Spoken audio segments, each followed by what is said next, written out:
రాష్ట్రంలో రోజుకు కుంభకోణం బయటపడతాం. ఈ రోజు మళ్ళీ తిరిగి కడప ఎయిర్‌పోర్ట్‌కి సంబంధించి 150 కోట్లు అలానే అంతకుముందు శ్రీకాకుళం జిల్లాలో కానీ ఇలా సమోసాలకి కుంభకోణం బయటపడతాం. సమోసాలకి 9 కోట్లు అనుకున్నప్పుడు కానీ సార్ అంటే ఇది అంటే చాలా బాధ్యత రాహిత్యం, భయాలు లేవు, పారదర్శకత లేదు, అకౌంటబిలిటీ లేదు.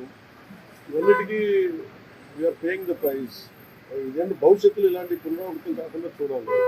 ఒకటి వాళ్ళు చేసిన దానికి వాళ్ళని అకౌంటబిలిటీ తీసుకురావడం, రెండు భవిష్యత్తులో ఇలాంటి పునరావృతం కాకుండా ఉండదు.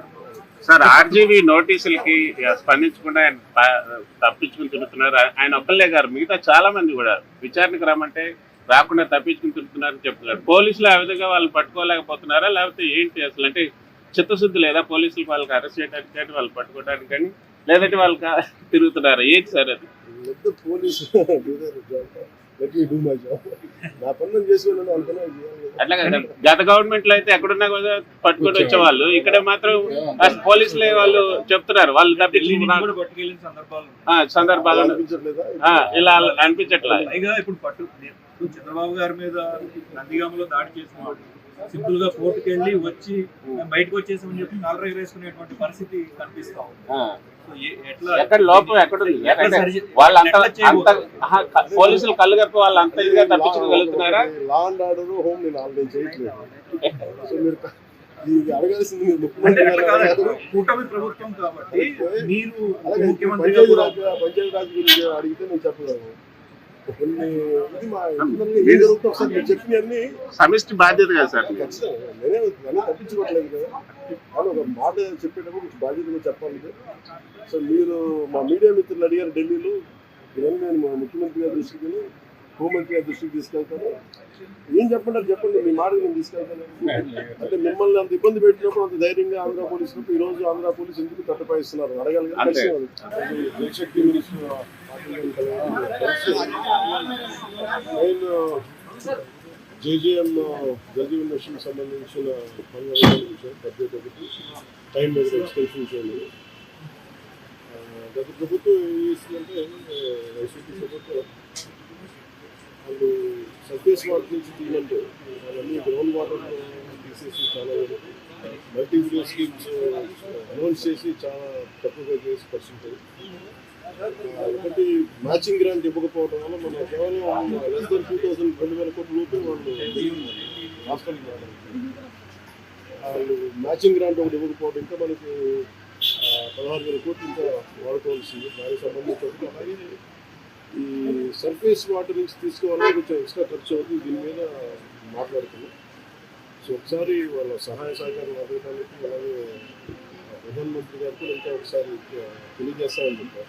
అడిగిన దీనికి సంబంధించి వాళ్ళు అడిగిన మేజర్ ఉన్నది ఒకటి బడ్జెట్ని ఇంక్రీజ్ చేయమని చెప్పారు. రెండు టైం జేజేఎంని టైంలో ఇంక్రీజ్ చేయాలి. ఎప్పటి వరకు ఇంక్రీజ్ చేయాలి? అది మనం 27 దాకా అడిగాం. ఇప్పుడు రేపు అన్ని రాష్ట్రాలకి ఇది అవసరం. ఇప్పుడు అనుకున్న నిర్ణీత వ్యవధిలో అవ్వలేదు. అందుకని అది చేస్తామని చెప్పి అది ప్రధానమంత్రి నిర్ణయం తీసుకోబట్టారు. ఇప్పుడు కలిసిన ప్రధానమంత్రి నేను మాట్లాడేది ముఖ్యమంత్రి గారు లాస్ట్ గవర్నమెంట్ మ్యాచింగ్ గ్రాంట్స్ ఇవ్వలేదు కాబట్టి అవన్నీ మురిగిపోతాయి.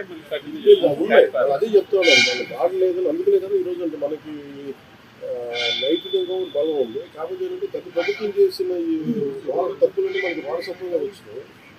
అది వాళ్ళు చేసిన తప్పుకి ఈరోజు మనం మాట పడాల్సి వస్తుంది. మాట పడుతున్నాం. ఎప్పటి నుంచి మొదలు పెడతారు సార్ మళ్ళీ ఇది ఇంకొక ఆల్రెడీ మనం ఒక 2-3 వారాల్లో దీనికి గట్టి డీటెయిల్ ఒకటి చేస్తున్నాం. జేజీఎం సంబంధించి డిపిఆర్ కూడా ఒకటి చేయాలి. ఏదో ఒక 2-3 వారాల్లో అయిపోయింది. అంటే మన వైస్ ప్రెసిడెంట్ గారిని కలుస్తాం. అలాగే రైల్వే మన మినిస్టర్ గారిని కలుస్తాం. ఫైనాన్స్ మినిస్టర్ నిర్మలా సీతారామన్, లలన్ సింగ్ గారు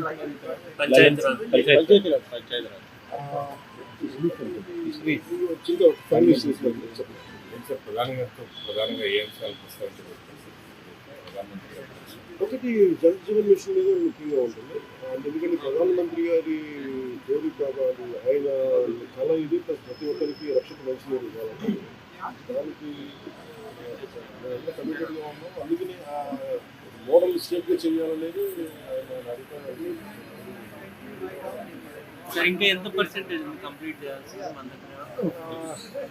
వీళ్ళు ఎలా చేశారంటే ఫస్ట్ మనకి ప్రాబ్లం ఏమవుతుందంటే మనం ఇల్లు కట్టినా ఏ వేసినా ముందు అసలు పైప్ లైన్స్ సివేజ్ మన పైప్స్ ఉందో మన సమస్య ఏముందంటే మన దగ్గర వేసిన పైప్ లైన్స్ నే మళ్ళీ వీళ్ళు సరిగ్గా ఫ్లో లేదు. డిజైనింగ్ లోపాలు చాలా ఉన్నాయి. ఆ డిజైనింగ్ లోపాలు ఒకళ్ళు కరెక్ట్ చేయాలి.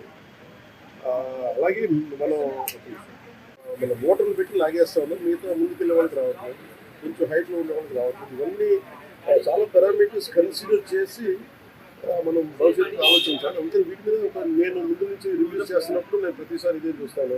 ఇక్కడ మనం ఉన్నప్పుడు ఒక 4 అడుగులు ఎత్తు ఉన్న ఒక 100 ఇల్లు ఉంటే వాళ్ళకి నీళ్ళు రావట్లేదు. అలాగే ముందున్న 2 కిలోమీటర్ల ఏరియాకి వస్తుంది, నెక్స్ట్ పక్కన ఉన్న వీటికి రావట్లేదు. ఇవన్నీ మన కొన్ని ప్రజాస్వామ్యంలో చాలా క్షేత్రస్థాయి పరిస్థితులు ఇవన్నీ నేను పరిశీలించాను.